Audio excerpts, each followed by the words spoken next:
a esse clima tão gostoso da presença de Deus, desse clima de adoração.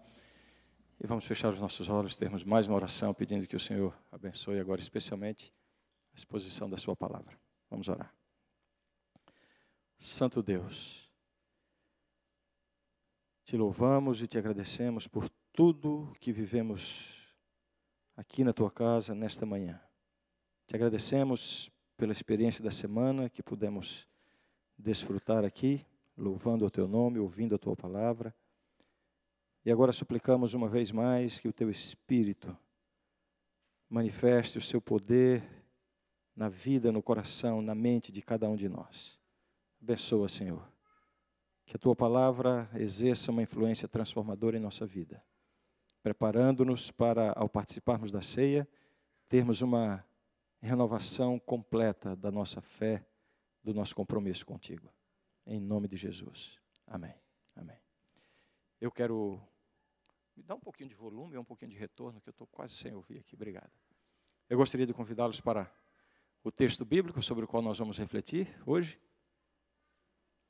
Cadê aquela estante que estava aqui na frente, agora em pouco? Isso. Não precisa do púlpito, a estante mesmo, a estante. A estante mesmo. Aqui, aqui, aqui. Essa daqui, aqui. Isso. Desculpa o transtorno.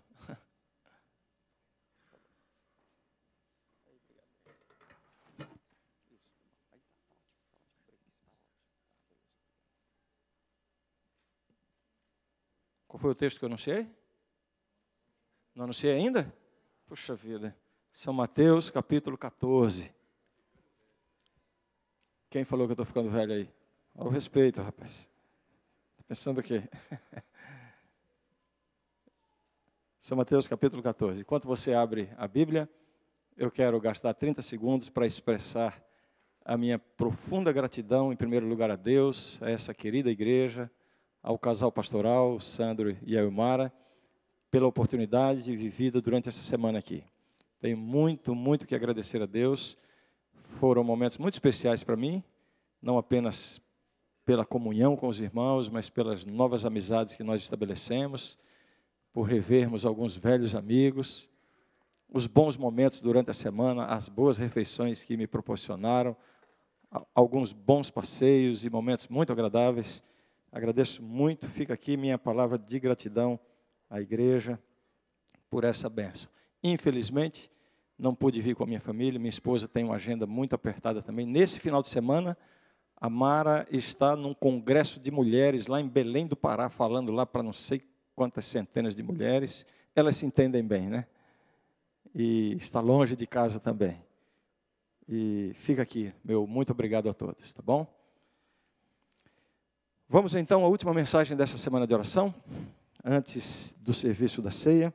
Você abriu a sua Bíblia no Evangelho de São Mateus, capítulo 14, é isso? Abriu já? Jesus tinha operado um dos mais importantes milagres relatados nos Evangelhos, que foi exatamente a multiplicação dos pães e peixes. Esse é o único milagre de Jesus que está relatado nos 4 evangelhos. Logo após a operação deste grandioso milagre, provocou uma repercussão muito grande, muito forte ali no momento. Imagine as pessoas considerando a possibilidade de ter esse homem, esse profeta como rei de Israel. Um homem que multiplica alimentos, que alimenta a multidão. Que isso é que é um rei.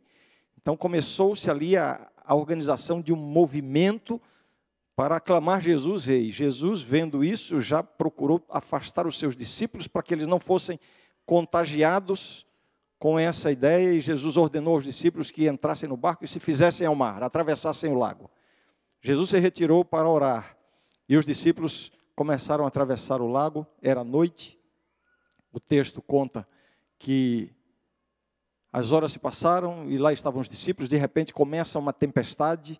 Essa tempestade é descrita como sendo um vento muito forte, com ondas muito grandes. Os discípulos então começam a se debater diante daquela situação tão difícil de controlar. Jesus não estava presente, pelo menos eles não viam Jesus ali. É claro que, a princípio, possivelmente eles começaram a lidar com a tempestade de maneira relativamente natural, porque alguns deles eram homens do mar, homens da pesca, mas de repente a situação se agravou bastante, e eles perceberam que estava além das possibilidades, estavam muito temerosos, numa situação muito angustiante. E exatamente essa experiência dos discípulos descreve exatamente a situação em que nós tantas vezes vivemos em nossa vida, e é possível que alguns estejam vivendo isso. Parece que você está numa tempestade sobre a qual você não tem mais controle. E é nessa situação, nesse contexto, que acontece o que eu quero convidar você para ler comigo. São Mateus capítulo 14, eu vou ler a partir do verso 26. A partir do verso 25. São Mateus 14, a partir do verso 25, diz assim: Na quarta vigília da noite, foi Jesus ter com eles, andando por sobre o mar. E os discípulos, ao verem-no andando sobre as águas, ficaram aterrados e exclamaram: é um fantasma! E tomados de medo, gritaram. Mas Jesus imediatamente lhes disse: tende bom ânimo, sou eu, não temais. Respondendo-lhe Pedro, e aqui eu quero chamar a sua atenção para a experiência de Pedro. As minhas considerações estarão em torno do que acontece com Pedro. Então, leia com bastante atenção. Verso 27, verso 28. Respondendo-lhe Pedro, disse: se és tu, Senhor, manda-me ir ter contigo por sobre as águas. E ele disse: vem. E Pedro, descendo do barco, andou por sobre as águas e foi ter com Jesus. Reparando, porém, na força do vento, teve medo. E começando a submergir, gritou: salva-me, Senhor. E prontamente Jesus, estendendo a mão, tomou-o e lhe disse: homem de pequena fé, por que duvidaste? Subindo ambos para o barco, cessou o vento, e os que estavam no barco o adoraram, dizendo: verdadeiramente és Filho de Deus. Uma história realmente impressionante e muito dramática, Eu quero chamar a sua atenção para a declaração que Jesus fez em relação à experiência de fé vivida por Pedro. Diante daquela situação, Jesus aparece andando sobre as águas, os discípulos com medo e gritam e pensam que é um fantasma. Jesus se identifica, Pedro fala com Jesus, pede para ir para a água também. Jesus manda que ele venha, ele vem, ele desce, ele anda sobre as águas, de repente começa a afundar. Jesus o salva, depois o repreende. É interessante essa sequência: primeiro Jesus salva, depois faz a repreensão. E na repreensão de Cristo, Jesus diz assim a Pedro: homem de pequena fé, por que duvidaste? A minha pergunta para você hoje é: qual é o tamanho da sua fé? Se Deus fosse avaliar e medir a sua experiência de fé, qual seria a avaliação que Deus faria hoje? Qual o tamanho da sua fé? Jesus, de alguma forma, avaliou, mediu a fé vivida por Pedro, experimentada por Pedro nessa ocasião. E na avaliação de Cristo, a fé deste homem foi considerada pequena. A pergunta agora é a seguinte: qual é o critério que Deus usa para medir a nossa fé? Por que Pedro teve a sua fé considerada pequena? O que faltou a Pedro, a sua experiência, para que a sua fé fosse considerada grande? Qual é o tamanho da sua fé? Pequena, grande? E se é pequena, o que falta para que seja considerada grande? Como é que essa coisa passa na mente de Deus? Jesus disse uma vez: se a vossa fé for do tamanho, está falando de tamanho, do tamanho de um grão de mostarda, e aí você pode fazer coisas extraordinárias, transportar um monte daqui para ali. O que Deus tem em mente quando Ele pensa nessa questão do tamanho da fé?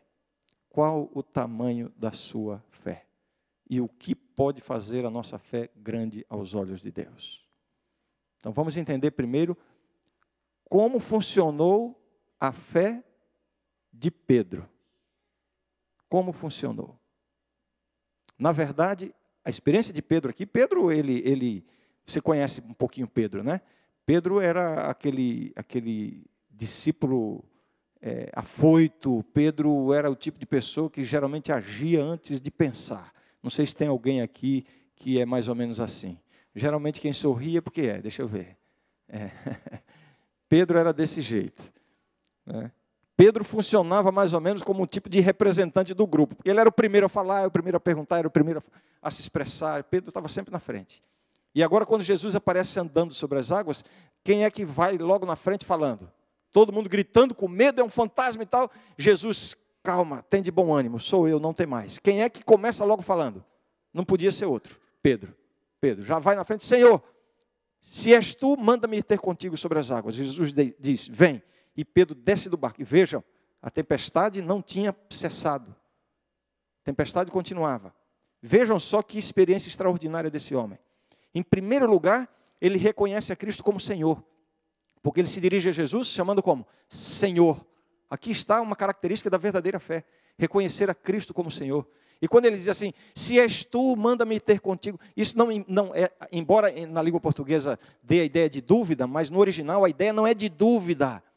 É como se Pedro estivesse dizendo assim, Senhor, já que és tu, manda-me ter contigo sobre as águas. Então vejam, em primeiro lugar, reconheceu a Jesus como Senhor. Fez um pedido. E o texto diz que Jesus respondeu na hora. Resposta imediata à sua oração. Que fé. Eu fico comparando com a minha fé. Puxa vida, às vezes eu oro e demora a vir a bênção. E eu sei de pessoas, e certamente há algumas delas aqui, pessoas que têm orado talvez há anos, há décadas, buscando uma bênção e a bênção não vem. E vem aquele conflito, e, puxa, mas está faltando fé, e a minha fé, Senhor, como é que é a minha fé? Aperfeiçoa a minha fé. Pois com Pedro não foi assim. Ele reconhece a Jesus como Senhor, ele faz uma oração e tem a sua oração respondida na hora. E aí quando Jesus disse, vem, aí o que Pedro faz? Desce do barco. Mostra o quê? Confiança em Cristo. Como eu disse, a tempestade não tinha passado. As ondas continuavam grandes, o vento forte. Segundos antes, eles estavam todos gritando de medo, mas agora Pedro teve a coragem, a confiança em Cristo para descer do barco. E quando ele desce do barco, no meio da tempestade, o que acontece? O elemento mais extraordinário da história. O mais extraordinário não é Jesus andar sobre as águas. Jesus é o Filho de Deus, é o próprio Deus. Nele habita corporalmente toda a plenitude da divindade.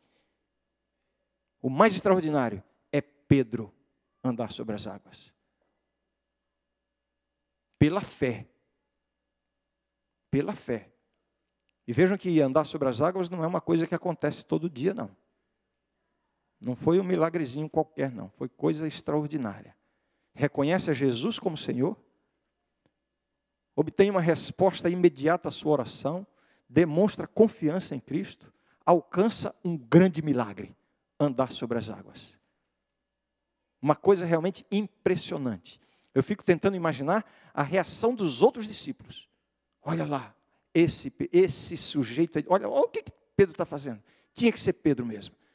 Algo impressionante aos olhos de todos. Uma experiência extraordinária. Uma demonstração extraordinária de uma vivência com Deus. De uma experiência com Cristo naquele momento. Que fé essa experimentada por Pedro. Quais são as características mesmo? Reconhece a Jesus como Senhor. Uma resposta imediata à oração. Confiança. Milagre. Demonstração extraordinária. Uau! Quem aqui quer ter uma fé assim, levante a mão, rápido. Alguns levantam, outros não levantam. Não vão levantar? Levantou? Eu não levantei a minha. Porque Jesus olhou para ele e disse o quê? Homem de pequena fé. E agora eu estou com um problema sério. E eu disse, se Pedro, com tudo isso, teve a sua fé considerada pequena, que dirá da minha pobre fé? My poor faith. Que dirá da minha pobre fé? Homem de pequena fé. Eu volto à minha pergunta. Qual é o critério que Deus usa para avaliar a nossa fé, para medir a nossa fé? Se Pedro, com toda essa coisa, essa experiência extraordinária, impressionante, se com tudo isso, Jesus disse, homem de pequena fé. A pergunta agora é, o que faltou a Pedro para que a sua fé fosse considerada grande aos olhos de Deus? E eu vou dar a resposta para você. Faltou a Pedro exatamente o elemento que faz a nossa fé grande aos olhos de Deus. Faltou exatamente isso. E qual é o elemento que faz a nossa fé grande aos olhos de Deus? Eu já aprendo algumas coisas. Em primeiro lugar, o tamanho da minha fé não é medido. A minha fé não é autenticada pelo fato simplesmente de eu ter a Jesus como Senhor da minha vida. A minha fé não é autenticada por Deus pelo fato de eu ter respostas às minhas orações. Porque Pedro teve, e apesar disso, Jesus disse, homem de pequena fé. A minha fé não é medida aos olhos de Deus pelos milagres que eu alcanço. Porque Pedro alcançou um grande milagre, apesar disso, Jesus disse, homem de pequena fé. Então, não são as respostas às nossas orações que determinam o tamanho da nossa fé, ou a falta das respostas. Não são os milagres, ou a falta dos milagres. Não são as demonstrações exteriores, as coisas impressionantes que alcançamos com Deus, que vão revelar o tamanho, a validade da minha fé. Não são essas coisas, porque Pedro teve tudo isso. E apesar disso, Jesus disse, homem de pequena fé. Porque faltou a Pedro um único elemento, que é exatamente o elemento que autentica a nossa fé aos olhos de Deus. Sabe qual foi? Bom, da próxima vez que eu vier aqui, eu conto para vocês. Seria covardia, né? Há muitos anos atrás, eu ganhei um computador de presente, foi o meu primeiro computador. Primeiro computador. Eu estava começando o meu ministério pastoral, acho que foi no meu primeiro ano de ministério, uma família que trabalhava com informática e tal, me deram um computadorzinho antigo, já velhinho, imagine só, naquele tempo, mais de 20 anos atrás. E eu fiquei encantado com o meu computador. Logo me ensinaram ali como é que faziam os comandos, MS-DOS, né? Nada de Windows, nada de mouse, era tudo no comando, tinha que decorar aquele monte de comandos e tal, e eu estava fascinado com aquilo, e armazenando as minhas coisas, meus sermões, minhas coisas lá no computador. De repente, em dado momento, eu estava tentando gravar, dando um comando para gravar alguma coisa que eu tinha digitado, e apareceu a mensagem assim, disco cheio, e eu dava como disco cheio, que disco? Isso aqui, que disco? Eu não sabia como é que funcionava. Um amigo meu veio e me explicou, pastor, é o seguinte, aí dentro do computador tem uma peça chamada HD, é o disco duro, né? É nesse disco que são armazenadas, você só precisa trocar o disco, coloca um disco com mais capacidade, é só isso, é. E eu vou perder tudo? Não, a gente transfere o que tem desse disco para o outro. Ah, beleza, tá fácil. Fui a uma loja de informática, cheguei na loja dando uma de quem entendia muito, e falei assim para o vendedor, eu quero um HD novo para o meu computador. Ele olhou para mim e disse, qual é a configuração? Eu disse, qual é o quê? Bom, em poucos segundos ele já identificou que eu não entendia nada e eu também não tive como mais fazer muita pose. Resumindo a história, ele me trouxe 2 peças, colocou sobre o balcão para que eu escolhesse uma das 2. Eu não sabia que critério usar para escolher. Abri, as caixas eram diferentes, modelos diferentes, mas quando eu abri, olhei para a peça assim, era igualzinha. Peguei mesmo peso, mesmo formato, e eu pensei assim, é igual, né? Então, vou conversar um pouquinho aqui, vou comprar o mais barato. Né? Aí eu falei para ele assim, então, senhor, qual o senhor vai querer? Eu disse, não, me explica um pouquinho, um e outro aí, para eu poder fazer a escolha. Aí ele começou a falar de um, assim, ó, esse daqui funciona com tantas rotações por minuto, e ele tem armazenamento de tantos megabytes na época, né? E eu pensando, nossa, parece uma turbina de avião, é isso que eu preciso. E ele falou, e eu fiquei impressionado, e já pensando, é esse que eu preciso. Meu computador vai até voar agora, né, com esse negócio aí. Quando ele terminou, eu falei, agora fala do outro. Aí ele pegou o outro e começou a falar. Aí chamou minha atenção, sabe o quê? Quando ele começou a falar do outro, ele repetiu tudo que tinha no primeiro. Mesma rotação, mesma né, rotação por minuto, mesmo tanto de megabytes, tudo igual. Quando ele terminou, eu falei assim, escuta, são iguais, né? Aí ele olhou para mim e disse, depende. E eu disse, depende, tá. Então faz o seguinte, me diz o preço aí. Eu pensei comigo, né? São iguaizinhos, vou escolher pelo preço. Me diz o preço. Aí chamou minha atenção que quando ele deu o preço, a diferença era muito grande. Eu não me lembro os valores, mas era como se fosse mais ou menos assim. Ó, esse daqui custa R$100, esse daqui custa 230, era mais do dobro. E eu pensei, puxa, mas... Aí eu falei para ele, mas como é que o preço é tão diferente se eles são iguais? Não são iguais? Aí ele olhou para mim e disse mais uma vez, depende. Depende de quê?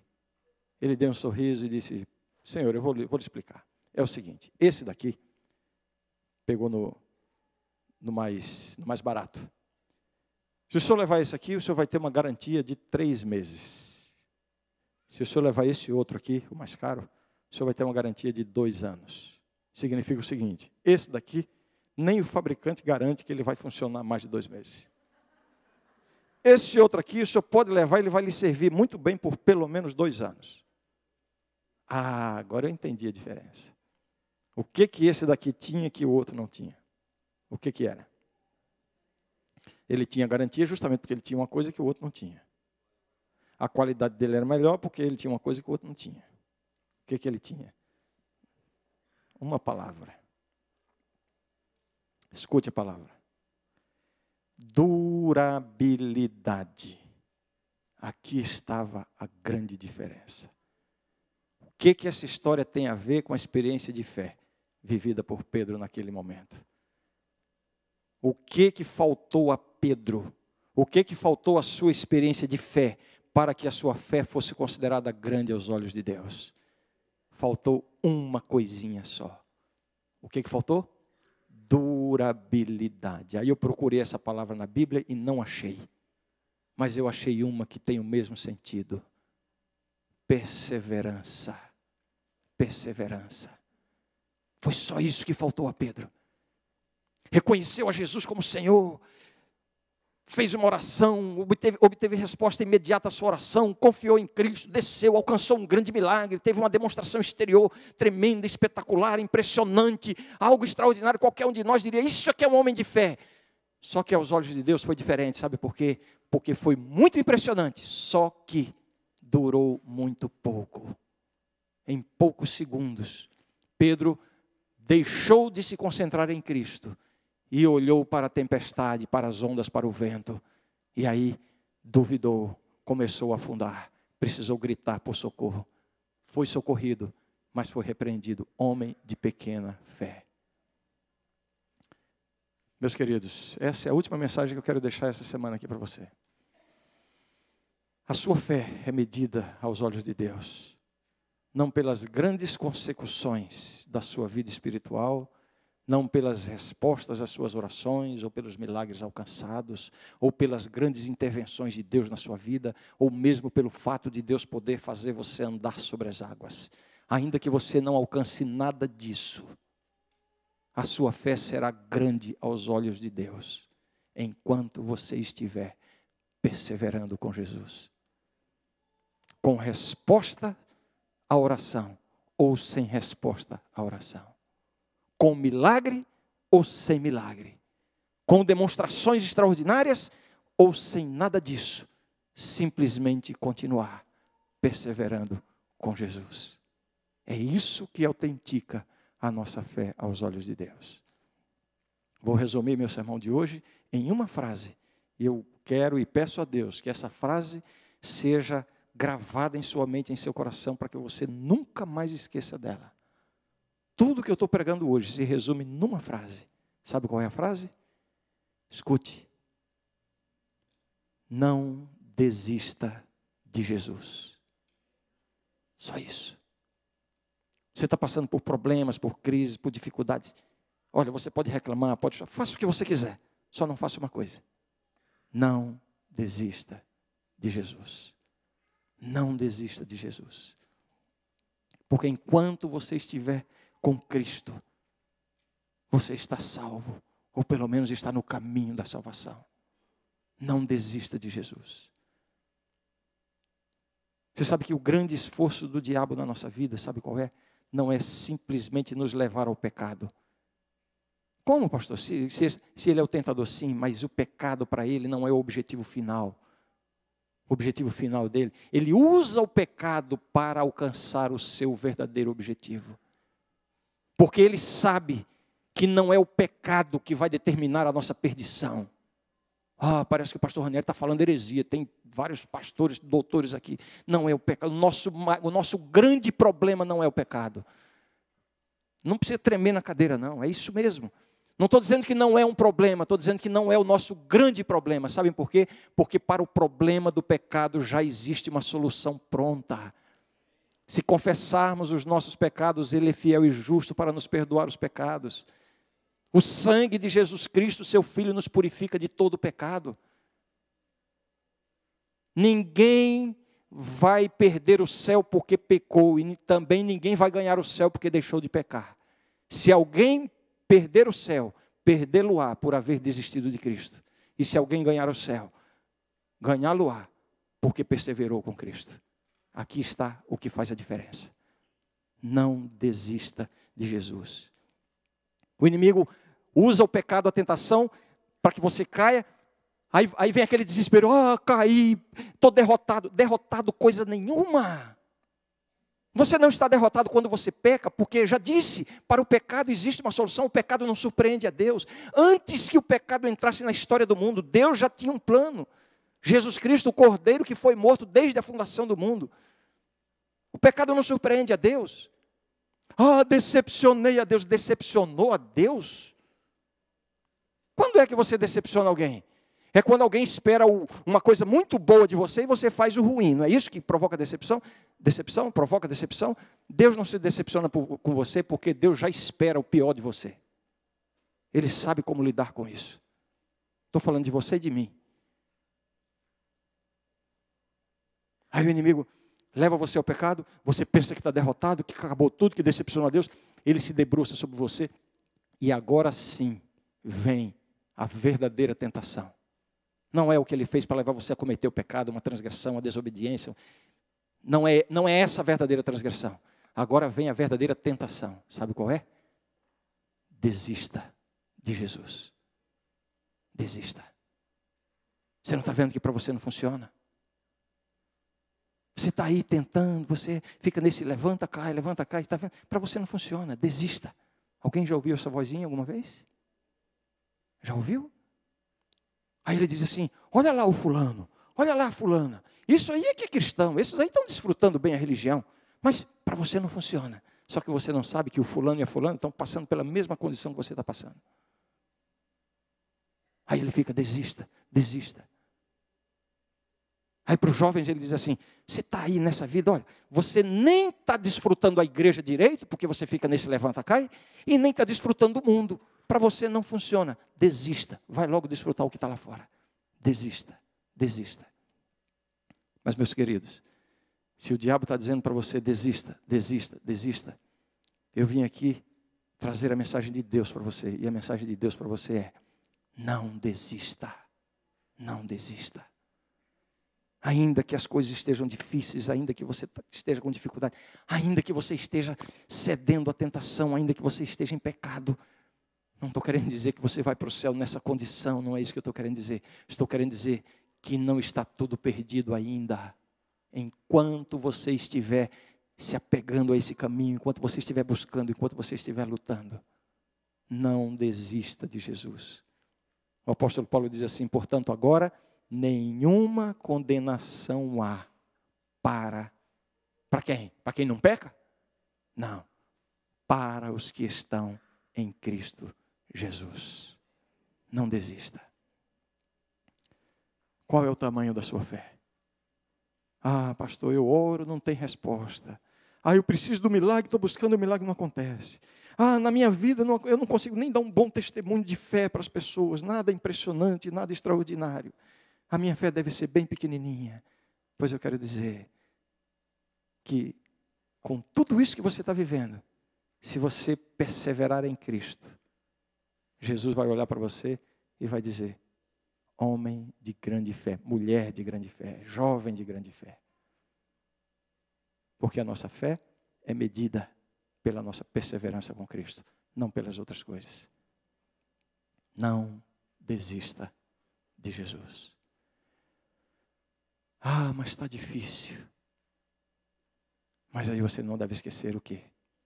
Jesus está voltando. E o que a palavra de Deus diz? é o seguinte: aquele que perseverar até o fim, esse será salvo. É só isso. Perseverar com Cristo. Quando Ele voltar, estará tudo resolvido. Você só precisa não desistir. Sonete vai cantar um hino agora. E eu quero fazer um convite. Provavelmente não para todos, mas pelo menos para alguns aqui. Será que há alguém aqui que vinha se sentindo tentado a desistir? Será que tem alguém aqui que está se sentindo com aquela ideia assim de que para mim não funciona direito, eu não consigo, parece que não tem jeito para mim, parece que a vitória nunca vem? Você tem tido esse sentimento ultimamente? Pois enquanto a Sonete canta esse hino, eu quero convidar você para a gente orar juntos aqui. Repito, eu não espero que venha muita gente, se tiver 2 ou 3 ou 4, que pelo menos representem os demais. Mas eu quero pessoas que venham aqui dizendo assim: Senhor, Senhor, me ajuda, coloca em mim esse sentimento de perseverança. Eu quero continuar nos teus caminhos. Quem é que quer vir aqui orar comigo? Deixa eu ver a primeira mão. Vem aqui, vem cá. Vem cá. Pode soltar o hino, por favor?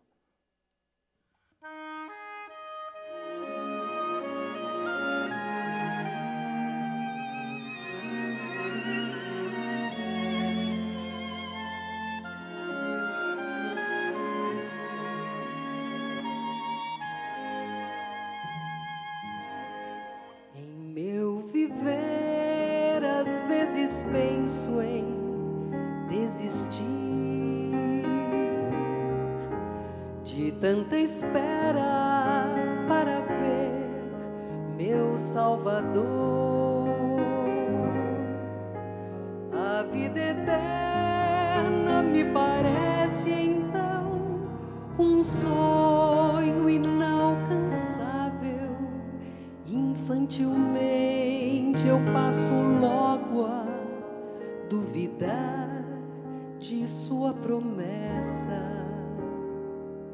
O tempo passa e o meu Senhor não vê. Oh, quanto anseio ver em glória aqui chegar. A esperança não é vã, pois Ele mesmo prometeu. Mas se tardar ainda espero, e ao esperar contar eu quero. Sim, Ele vem, já vai chegar, não vai faltar.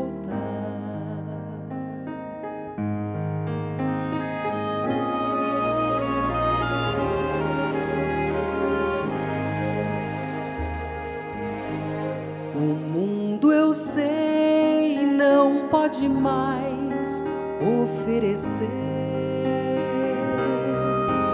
as condições tão necessárias para viver. O sofrimento e a dor às vezes quase são insuportáveis. A própria vida que se apaga e vai levando os nossos planos. Mas eu ainda sei que tudo irá mudar. Ó, vem Senhor, ó, vem depressa, eu peço então. No que eu puder, vou apressar a tua volta, ó meu Jesus. Será tão bom rever aquele que tem a própria vida nele. Sim, Ele vem, já vai chegar, não vai faltar.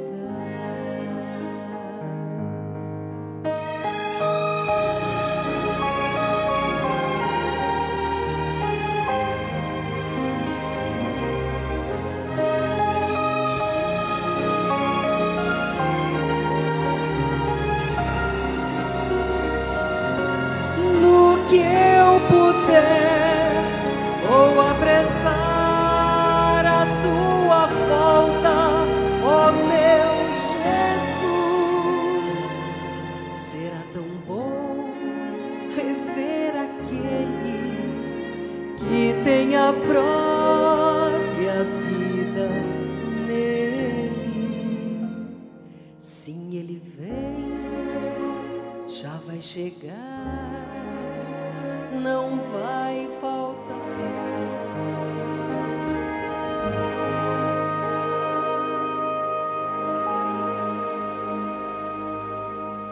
Oremos.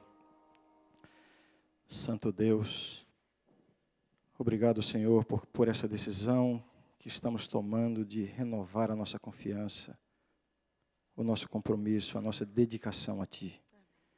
Muitas vezes, Senhor, nos sentimos desanimados, desmotivados, às vezes por deficiências e lutas pessoais diante das quais não encontramos forças, às vezes pelas circunstâncias que nos envolvem, às vezes por dificuldades e problemas que vemos na igreja. Enfim, Senhor, às vezes porque as tentações são maiores do que as nossas forças. Mas nós aprendemos hoje, querido Deus, que a nossa salvação dependerá tão somente de perseverarmos em Cristo. Não permitas que nenhum de nós venha desistir, Senhor. Enquanto estivermos ligados a Ti, há a possibilidade da operação do Teu Espírito, a operação transformadora em nossa vida. Dá-nos essa experiência, Senhor. Que ao participarmos agora da ceia, tenhamos esse sentimento da nossa completa dependência, da nossa pecaminosidade, da nossa fraqueza, e justamente por isso somos plenamente dependentes do Teu poder e da Tua graça. Dá-nos esse sentimento e que saiamos daqui hoje com a nossa vida renovada em Cristo. Em nome dEle nós te oramos. Amém. Amém, Senhor. Amém. Amém.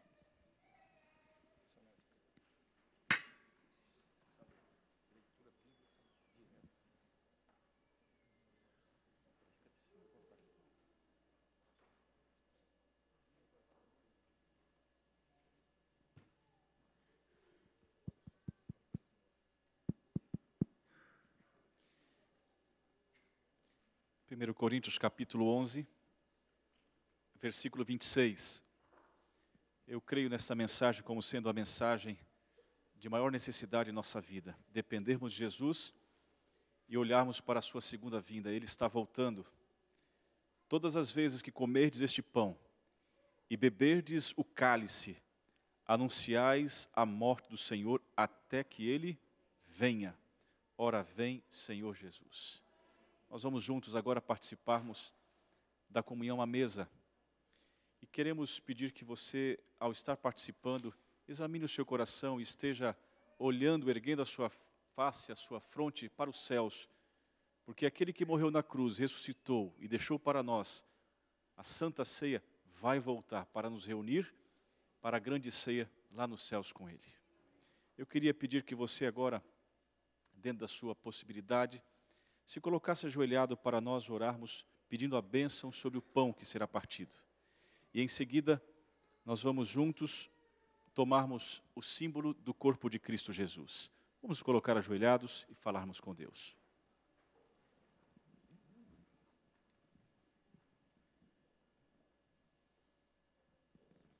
Amado Deus, querido Pai Celestial, aqui estamos nesse momento, Pai, para participar desses emblemas sagrados que representam o Teu corpo imaculado, sem o fermento do pecado. Pedimos, Pai, que as nossas vidas possam ser transformadas e que possamos renovar o nosso pacto contigo. Amém.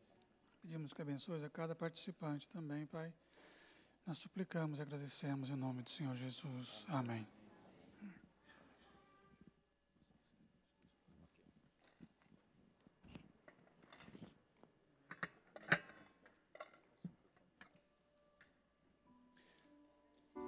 Você que lavou os pés e veio dentro do contexto de participação deste evento, queria se colocar de pé agora. Nós já passamos nas salas explicando às crianças não batizadas que a ceia será servida para todos aqueles que têm a sua liberdade no coração de tomarem parte. As crianças não batizadas, elas entenderam. E aqueles que estão nos visitando e desejam também tomar parte, segundo a livre consciência, a cerimônia de Santa Ceia da Igreja Adventista, ela é livre. Porém, nós ensinamos que tenha o conhecimento dos símbolos, o entendimento desta graça. E assim também tome parte do pão e do suco de uva, representando o sangue de Jesus Cristo. Portanto, todos que estão de pé representam aqueles que irão tomar parte. Os diáconos passarão servindo. Vocês irão receber e assentar, ok? E aguardar até que todos sejam servidos. Recebam o pão, se assente-se e aguarde até que todos sejam servidos. Em seguida, nós vamos fazer uma oração pessoal de entrega a Deus, pedindo que Deus esteja representado neste pão e representando também o perdão dos nossos pecados e a nossa entrega a Ele por completo. E aí direi um amém aqui da frente e todos vamos participar juntos do símbolo do corpo de Cristo Jesus.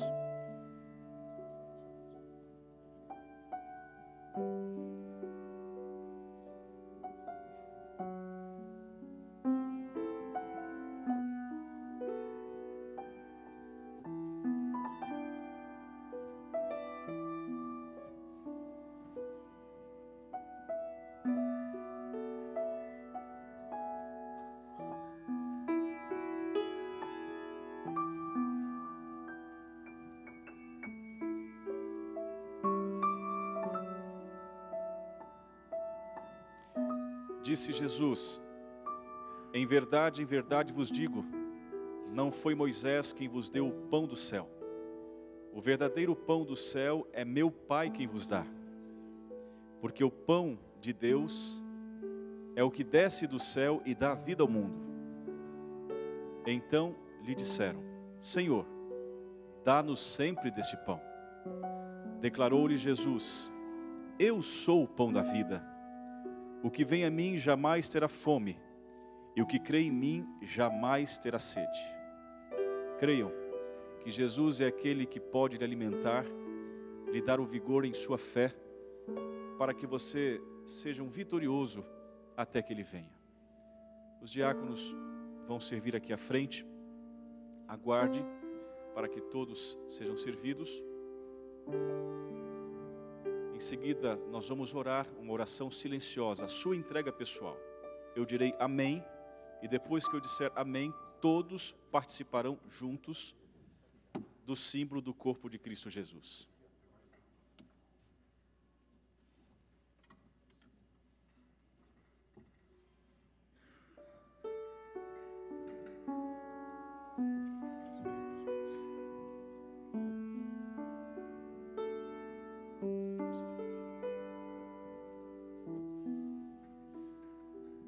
Na sua contrição pessoal, faça a sua entrega, eu direi amém, e aí todos tomaremos juntos do símbolo do corpo de Cristo.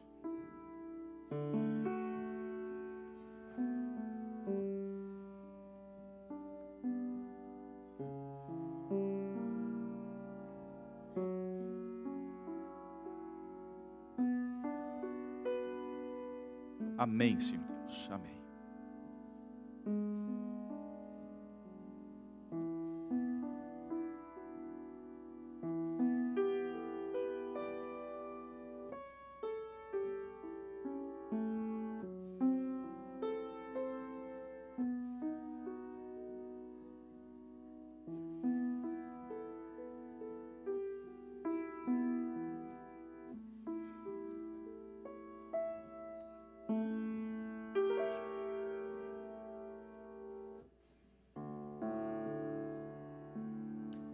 Da mesma forma que procedemos com o pão, nós vamos proceder também com o suco de uva. Nós vamos orar a Deus, pedindo que Deus consagre este suco de uva que será servido.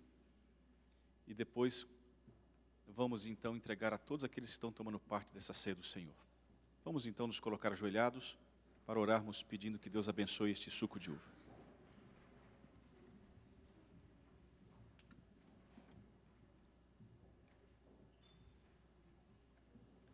Pai amado, estamos ajoelhados aqui diante de Ti para pedir uma bênção especial sobre esse cálice cheio desse suco puro, perfeito e sem fermento, representando o sangue do Seu Filho, puro, perfeito e sem pecado. Ao beber esse suco, Pai, estamos aceitando o sacrifício que o Seu Filho deu para nós na cruz. E vamos para sempre proclamar o Seu nome até a Sua volta. É o que pedimos e agradecemos, Pai, em Seu grande nome. Amém.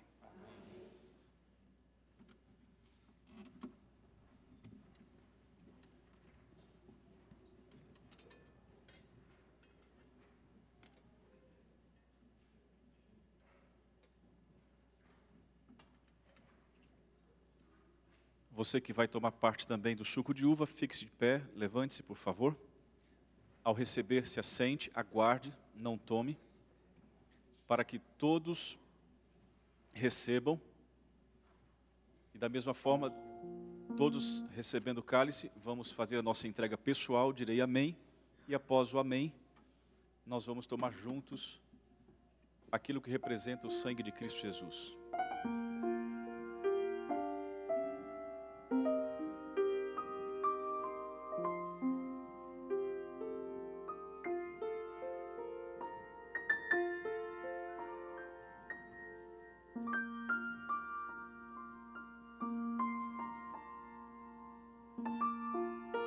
A Bíblia nos apresenta 3 tipos de cálice.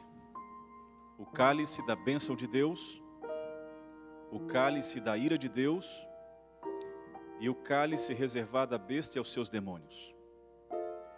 O cálice da bênção de Deus é este cálice que nós estamos recebendo, representado pelo sangue de Cristo Jesus, oferecido para perdão dos nossos pecados. O cálice da ira de Deus é reservado para aqueles que são adoradores da besta e de Babilônia. Apocalipse capítulo 14, versículo 10, Apocalipse 16, versículo 19. Também o Senhor servirá, no último dia, o cálice reservado à besta e aos seus demônios. 1 Coríntios capítulo 10, versículo 21. Ao estar você participando desta ceia, saiba, tenha certeza que o cálice que você tem em suas mãos representa o cálice da bênção de Deus, o cálice da salvação, o cálice da redenção e do perdão dos nossos pecados. Não queira rejeitar este cálice. Receba sempre a dádiva da graça do sangue de Cristo Jesus.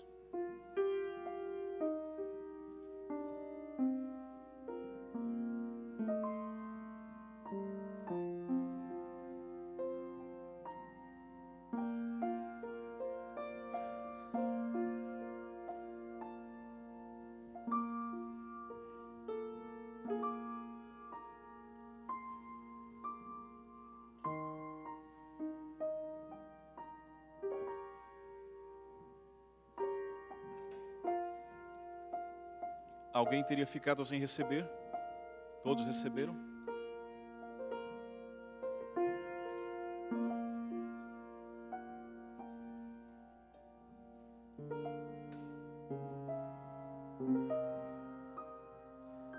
Faça a sua entrega pessoal a Deus, uma oração silenciosa, eu direi amém, aí todos participaremos juntos, demonstrando a nossa unidade de fé em Cristo Jesus.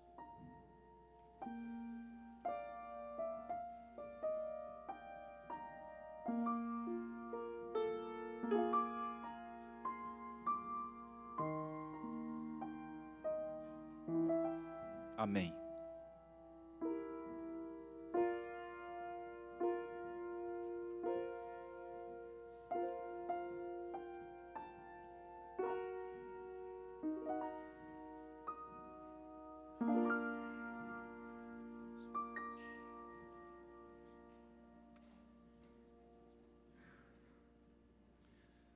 Os cálices poderão ser colocados no espaço que há atrás de cada banco, ok? Não haverá o recolhimento dos cálices. E nós vamos agora, para celebrarmos toda essa festa da presença de Deus, da salvação, das mensagens que ouvimos essa semana de reconsagração, cantarmos juntos o hino de número 70 do nosso cenário. Porque Ele vive, posso crer no amanhã.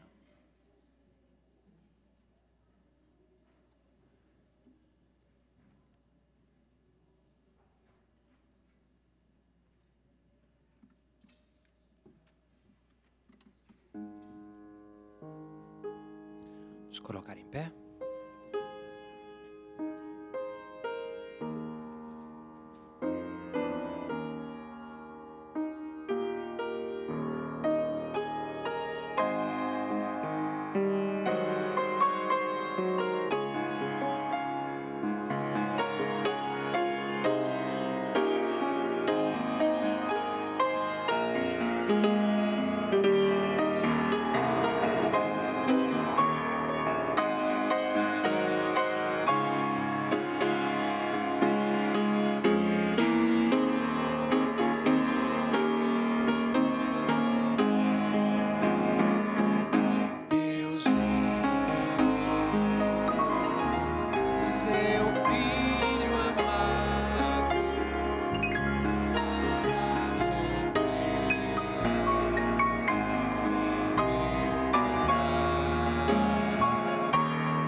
pastor Ranieri é um pastor que não gosta de ser agradecido e elogiado. Mas eu vou quebrar o protocolo do que ele me pediu, eu vou chamar aqui à frente a Omara para entregar a lembrança de nossa igreja. Nesse envelope está a representação, não do valor que o senhor merece, pastor, pelo que fez por nossa igreja essa semana. Foram temas de extrema necessidade espiritual, de aprendizado,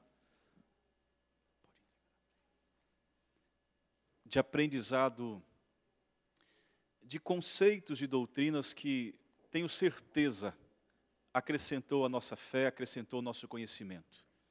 E, pastor Ranieri, essa casa é sua, viu? Essa igreja é uma igreja que lhe pertence aqui nos Estados Unidos, tá certo?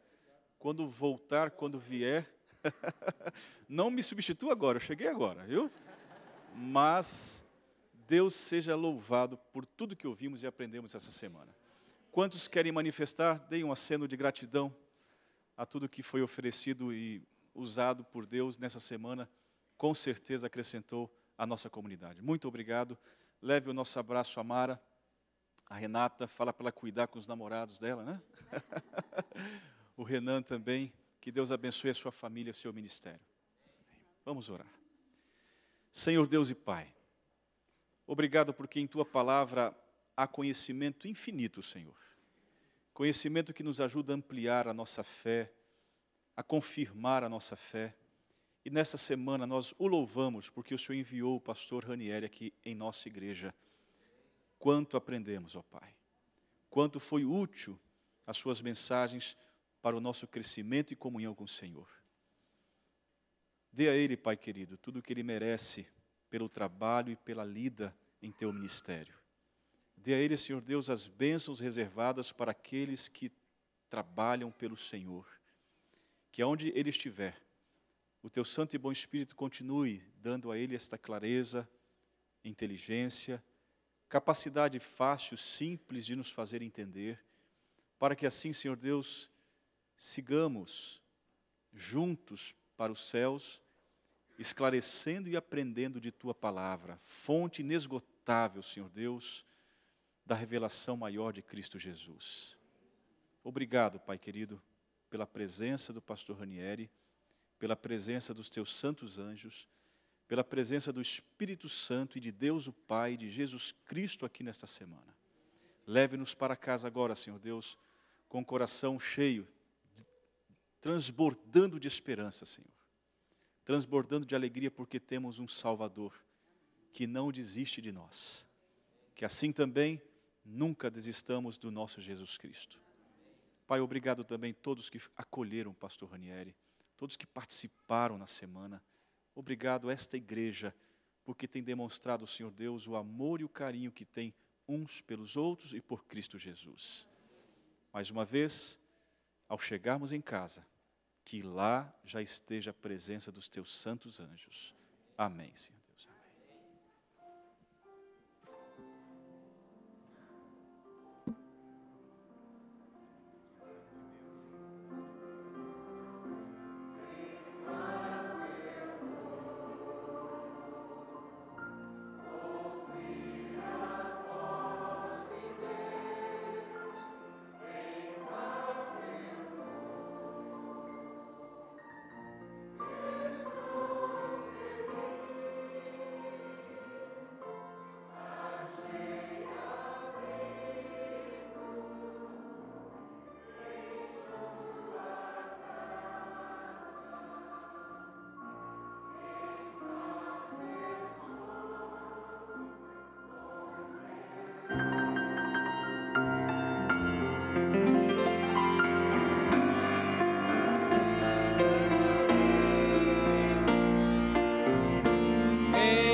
Amém? Podemos nos assentar.